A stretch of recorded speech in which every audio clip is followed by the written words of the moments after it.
You're listening to the voice of IWA Flip here on Interfed Radio. And man, oh man, we just this is nonstop now, and I'm loving it.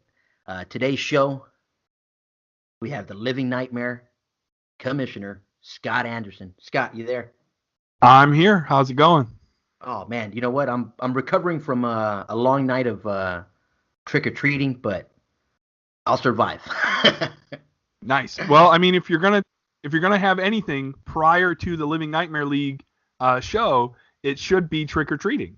Yes, yes. You know what? We ended up at this one club, and some people take their costumes to a level that I've never imagined, man. This one girl was literally like they were pulling her around the entire night. Two guys had her on a gurney, and she was like a zombie on a gurney the whole night. And That's commitment. oh yeah, like and at first I thought it was a dummy. I was like, there's no way a person's gonna just be carried around all night, and as you get closer, Yeah. you see her like still moving, and I'm like, wow, that's like you said, that's commitment. That's Yeah. good. I mean, was she still having? Was she still enjoying beverages? You know what? She was, yeah, for every now and then they'd bring her a drink, and she'd sit up and shoot the shits for a while, but then they would make their round around the club, and she'd go back into character, I guess you could call it. Yeah. They That's had that one. still commitment. Oh yeah, they had that one, and the other one that I thought was real cool was a couple had it. It almost seemed like the Silence of the Lambs with the straight jacket and the mask, but the girl was on a dolly, and they were just like dollying her around the entire. I'm like, yes, this is cool. Oh Why man. not? Oh yeah, some interesting characters. But speaking of interesting characters, oh man, our Living Nightmare League is it's experiencing a big growth right now, and I want to attribute that to the wonderful commissioner there, man, because you've done a great job there. Well, thank you. I would like to pass along the credit to the wonderful managers that are in the Living Nightmare League. So if I can give them a fun place to play, then that's awesome. Oh yeah, no, it's you guys. Was this the record? For us, as far as I know, it's the record. Okay. Yeah, 117. So 117 cards. Pretty large number. Yeah, we were so was successful. Very nice. And you said it was three for one this cycle? Yeah, if you did the match deal, you got 3 for 1. So match deal and anything above the match deal, all your matches were 3 for 1. So obviously it does kind of even out at some point where you're not getting extra matches on the deal 3 for 1. But here you got the 3 for 1 starting at a match deal. So you got 36 matches for 12 bucks, and then 3 for 1 all the way up through. So Nice. yeah. And then if we hit 100 cards, which obviously we were able to do, all the singles champions get 10 free matches. So Nice. it looks like several managers are getting more than 10 free matches. So that's awesome. Well, let's go ahead and let's segue into Living Nightmares League number 43's champions. And as I'm looking at them, number one is the one I had trouble with reading the last time. And I don't know if you got any clarification. Did we decide the Nightmare champ is that Akam or Occam? Yeah, well, I think it's Akam because I think he is actually named after the The Batman WWE Asylum? character. Oh, Yeah. I was about to say the Asylum, the Batman from isn't it Oh, Akam? that would be Akam? even better. But his tag team partner is Razor. So unless there's something I don't know, I Okay. think somebody has taken from that. Uh-huh. And then we got our paranormal champ, Patient Z, Amityville champion, Dragon Negro, Crystal Lake champ, Michael Myers. Nice. Elm Street is Patient X, Black Lagoon, the legend himself, Catfish Rob. Catfish Rob. Oh yeah, we will get into him a little more down this show. Camp Arwak, Dragon Verde, Transylvania champion, Drake Maverick, Haunted Hill champion, Patient Y, Sleepy Hollow champion, Sinister Bagul, Salem's Lot champion, Dragon Rojo, and the Crypt champion, Jason Voorhees 13. Our Apocalypse Tag Team Champions are Patient X and Dr. Frankenstein. Doomsday Tag Team Champs are Patient Z and Patient Y. Our Slaughterhouse Six-Man Champions, Patient Z, X, and Y. And our Nightmare TV Six-Man Champion is Drake Maverick, Rezar, and Akam. Now, on this one, as I'm looking through it, Scott, it doesn't say anybody's repeated or not. But Six-Man, did you or any repeating champions this cycle around? Um, Excellent question. Other than the tag team champions and the Slaughterhouse, I could not say for sure if anybody repeated as champion. I apologize. Nice. No worries, no worries. Now, I know last show as I was reading through this, man, oh man, I'm gonna have to get over there quicker than I thought. I gotta get over there quicker. Anytime to have you, sir. Yeah, as I'm looking, I just see there's too many patients, man. There's too many patients on that front page. I gotta go challenge. I gotta go challenge, definitely. Yeah, I mean, whoever's managing those people, I don't know. Oh man. So now, highlights or what are we going over for this Living Nightmare League? Well, I'm interested in some of these new characters that are coming in. We haven't had trash talk from the aforementioned Nightmare Champion. We'd love to see something from him. Sinister Bagal, I'm not sure if I'm pronouncing that right, has come in a few cycles ago, has trash talked here and there. I would love to see some more stuff from him. It does look like we have another new character or so. Always awesome to see. I think as far as the story goes, kind of what we were talking about last time is still one of the big stories is this building feud with the Dragons and Reverend Boswell and most of the rest of the league, including Catfish Rob, Dr. Frankenstein, and Jason Voorhees. So it's kind of this eclectic mix of characters that are all kind of formulating around getting rid of Reverend Boswell, who sent in an offer to purchase the Living Nightmare League from Commissioner Pratt. So we'll have to see kind of where that runs. Some good stuff going on right now. Now he just wants to purchase it and pretty much exile all the monsters is what I've heard. Right. Yeah, he wants to purchase it and then get rid of basically get rid of the entire theme of the LNL. He wants to get rid of the horror and the monsters and the gore and the what he would consider Satan's work. So that offer's on the table, but there seems to be some building problems. The Dragons don't seem to be able to get a hold of their fearless leader, and it seems like maybe their funds, the money they're making from wrestling, is disappearing from their accounts, which was another big trash talk this cycle. So maybe the Reverend is not being completely forthcoming with his dragons. Yeah. Yeah. And this is all leading up to our pay-per-view there in the LNL, Head in the Box. Yeah. Head in the that I've come up with since I started. And then if you see the poster, I love the poster with the picture of Brad Pitt from the movie Seven. That band-aid over his nose is iconic. Yeah. So the main event, we don't have a ton of entries yet for the main event, so I'm hoping that picks up. The last cycle to enter is this cycle, and I'm sure, as you know from your days as commissioner, and to enter. So I'm hoping and anticipating that we'll get some more joinees this upcoming cycle for that match. Now, the winner, besides getting credit, is going to get a world title match, kind of like a Money in the Bank, but in order to kind of honor that Money in the Bank surprise aspect, the challenger gets a 4-point advantage when they declare that they're challenging for the title. Nice. Now 4-point just because of the 4 four managers you're allowed to have there, or Um, where'd that random number come from? Actually, I wish I could say that that's what it was. I picked four because three seemed too few and five seemed too many. Okay. So I went with four. I thought four was a good number that gave the challenger a distinct advantage, but also didn't leave the champion totally done for, right? Mm. Right?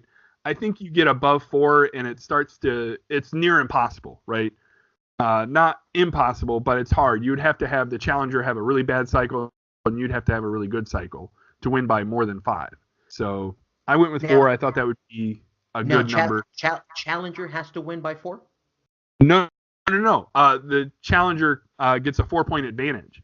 So say the champion has Nice. a 494 and the challenger has a 492.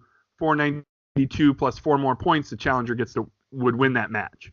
Interesting. Okay. Yeah. See, I had Robbie Blood on, Yeah. and he had mentioned something about a manager advantage title that they had, and the only cycle that they would do this, like Bizarro World or this, this Switch, would be their Money in the Bank. So let's say, for instance, throughout, their other pay-per-views, that championship, the champion had a 3 point advantage.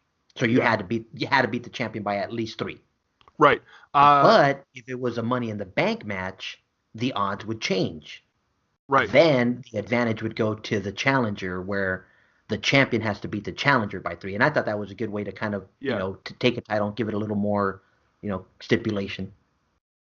Yeah. Flip the switch. Right. In the LNL, I don't have any titles where the champion gets an advantage. So the Underworld title, which is still maybe my favorite name. Speaking of which, shout out to yours truly, you, who designed that title belt that's still pictured there. Oh, man. So the title belt that's pictured for the Underworld title, which is there's no advantage. Which is the only title that's defended every cycle. There's no advantage, and then the Terra tag. So the other thing, if I can speak again about the head in the box match and the opportunity to challenge every cycle, the LNL only has 3 pay-per-views a year, and so that Underworld title is only going to be defended 3 pay-per-views a year. So the fact that this whoever wins the head in the box match can challenge any cycle really Nice. kind of creates this situation where it could be 2 cycles before a pay-per-view, could be the cycle before a pay-per-view, cycle after a pay-per-view, because the LNL works at this really like at a slower pace. It really builds up towards whatever the next pay-per-view is. So it kind of creates this, hopefully will create this anticipation for when that cash-in occurs. Yeah, and I think that pace is one that, as I've explored more and more IWA leagues, I find that I enjoy that pace. As weird as it sounds, I mean, everybody has, like we say, everybody has their way they're gonna play the game, but a league that allows some kind of build up is one Right. where I'm more comfortable, and it suits my style more. Yeah. Well, and I've kind of explored the idea of how many cycles in between, right? In between pay-per-views. And I feel like if you do 3 or 4, that can work. Shout out to the XPL who does a pay-per-view every like 3 or 4 cycles, and it works for them. But for me, I felt like the way my style works as a commissioner, 3 or 4 was not giving enough time to the managers to build up a story. And so Right. the idea of having 5 or 6 cycles in between a pay-per-view kind of gives managers a chance to react to what happened at the show and then kind of build into the next pay-per-view for say 3 cycles, right? Right. And you have this kind of like back and forth, and then you're really anticipating that next matchup. So that's just kind of the style that I've come to work with. Well, and let's say it like this: it is still a play-by-mail game. I mean, granted, we have added a big social media aspect to the game and a big, Right. and now with the shows and all that we're pushing out. We're trying to get a little more push and advertising, to get these leagues that are this style that much needed flow there. Right. You Yeah, know, that's so awesome.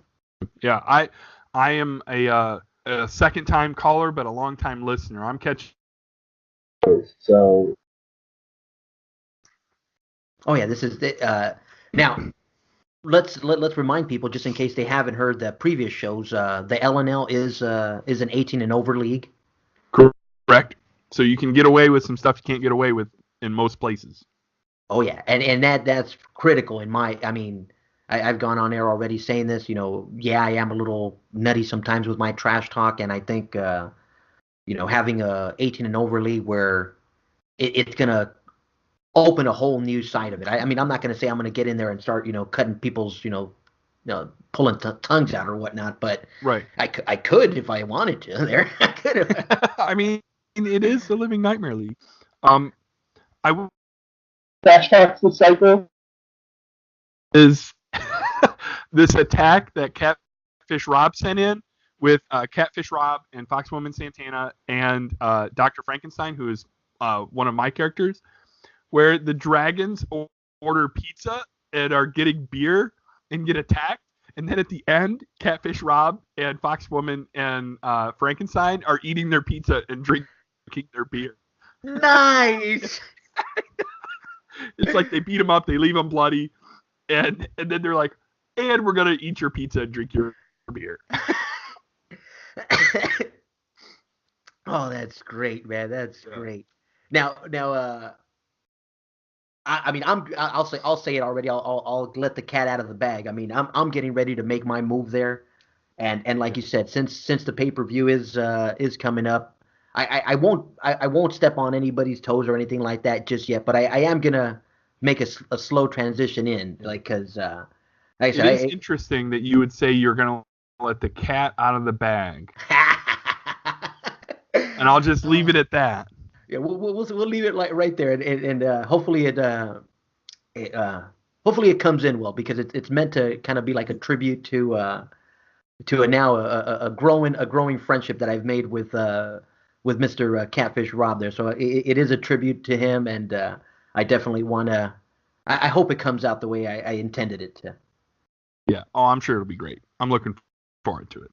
Oh man. So now in terms of what else we can look forward to in the Living Nightmare League after Head in the Box, have you looked beyond it yet? After Head in a Box? Yeah. No. In terms of like what's coming up, I'm sure. I try not to run too much at one time, but I try and announce the next thing before the pay-per-view. So either this cycle or next cycle, I will have whatever is coming next put together. So as of now, I don't have any information to release as to what's coming next. But we had Chamber of Horrors. We had I'm drawing a blank. We had Blood Bash, and then I forget what came after that, and that seems terrible. I mean, who's the commissioner of this league? And then we had Chamber of and then we had Chamber of Horrors, and now we're doing Head in the Box.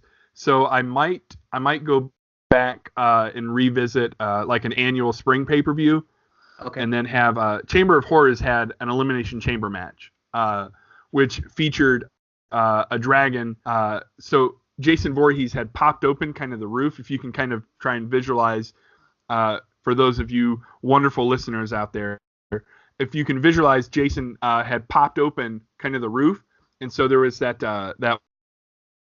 cage mat cat walked along there, Elix Skipper style, and did a Hurricane Rana off of that on another wrestler off of that Nice. walkway. So yeah, so that's kind of how the whole show culminated. But he's kind of messed up now. Dragon, I can't remember which dragon it was, and I should know. Who is the commissioner of this league? My goodness. But now he's speaking Klingon because his brain is all scrambled up. Oh man. He's speaking in Klingon.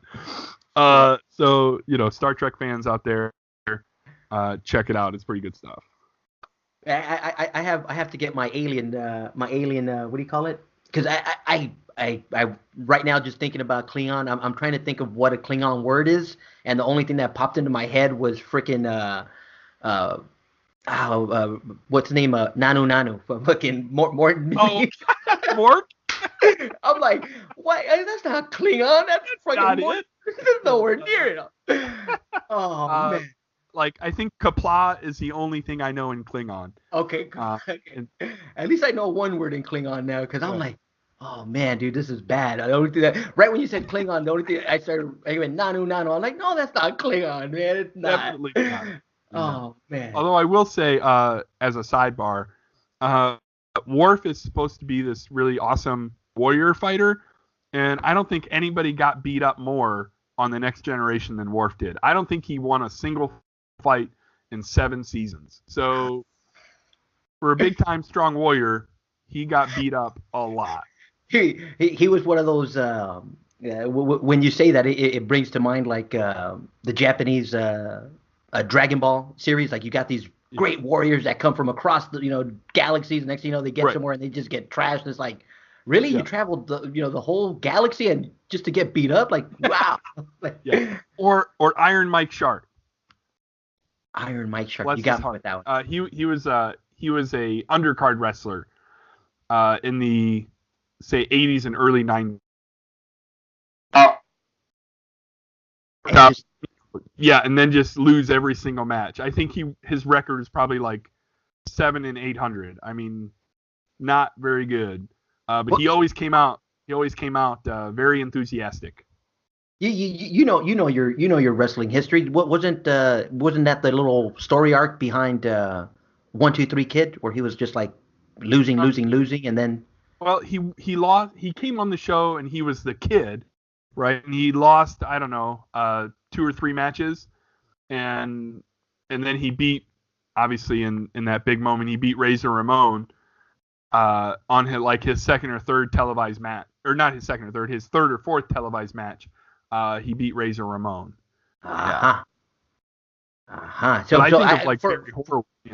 oh, okay. See, for whatever reason, I have the 1, 2, 3 Kid pictured as like 0-600, like these IWA jobbers, and then all of a sudden he Yeah. made that wonderful come up. But No, I think it was only a couple. I think it was like 2 or 3. okay. Yeah. Oh man.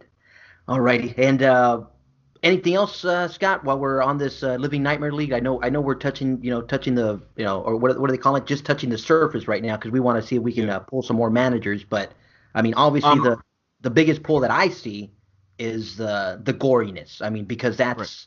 that's what we want to, or not that that's what I see. I mean, but is that what you feel like should be the attraction, or Yeah. is Well, I think, yeah, if we're talking about with your theme of everybody playing the way they want to play, people who want to play in the LNL are people who are looking for kind of fantastical stories, who are looking for things you can't do in other leagues, 18 and over. People who want to play either like monster-based characters or kind of supernatural type characters, and just want to kind of let loose, right? I see the LNL as very like tongue in cheek, right? I don't see it as in an odd way. Like I don't see it as super serious, right? It's like Nightmare on Elm Street part like 3 and 4, right? Where Freddy's nice? almost funny, right? I, It's a horror I, movie, but he's almost I, funny. I thought you were gonna say scary movies. I was like, oh, don't say Yeah, no, not we're not a parody, but right. I'm so like, no, we. right. Well, and like somebody who does, I think, excellent trash talk and gets the theme of the Living Nightmare League is the manager for Jason Voorhees and Michael Myers. It's always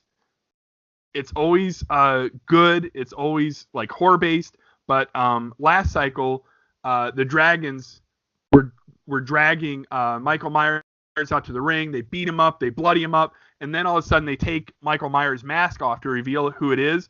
And it's a Make-A-Wish kid. Oh no! Like, no. no, you just beat up a Make-A-Wish kid. And so like that's the kind of stuff, like it on one hand, you're like, that's so awful. But then Right. on the Yeah. other hand, that's funny trash talk, right? And I feel like he gets it. You Yeah. know, he gets what is both fun and fantastical about the Living Nightmare League. Now let's So, let's put this out there because, like you said, it is a tongue-in-cheek type of league. right. If you do go there, don't take the trash talk, you know, to the heart or to the. It is, intended to have fun. It is, a lot of the trash talk there is, intended to get a rise from you. So Right. Oh yeah, definitely. I mean, it is, you know, it is it tends to be very like over the top. People get beat up and bloodied and hung from trees, and I mean that's just kind of the way it is. And then somehow next cycle everybody's okay. yeah, Like, hey, it's the Living Nightmare League, of it's a course. living right, exactly. Oh, Exactly.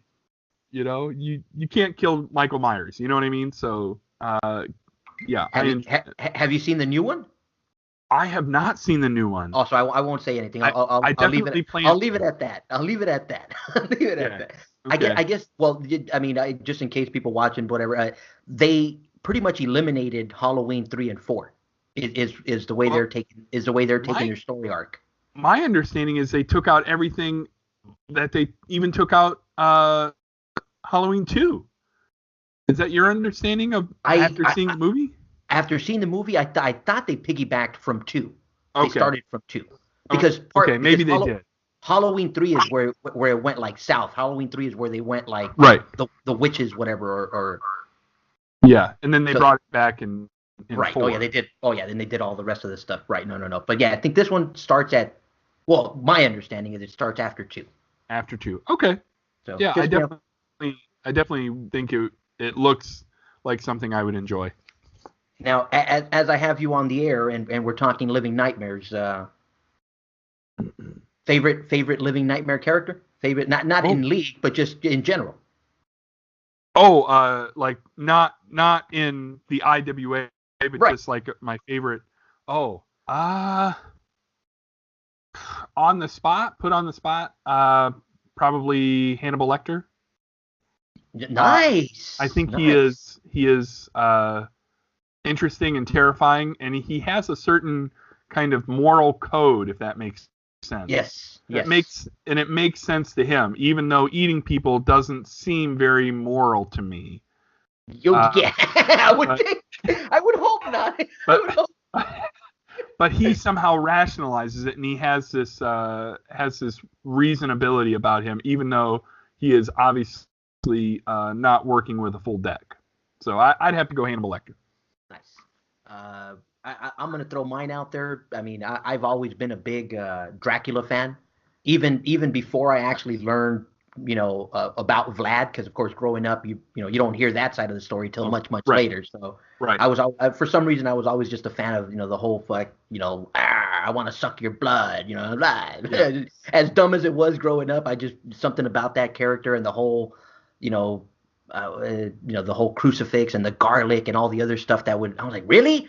That stops him? He's yeah, this badass and a crucifix is just gonna stop him? Like, yeah. no. No, that But doesn't work. Yeah.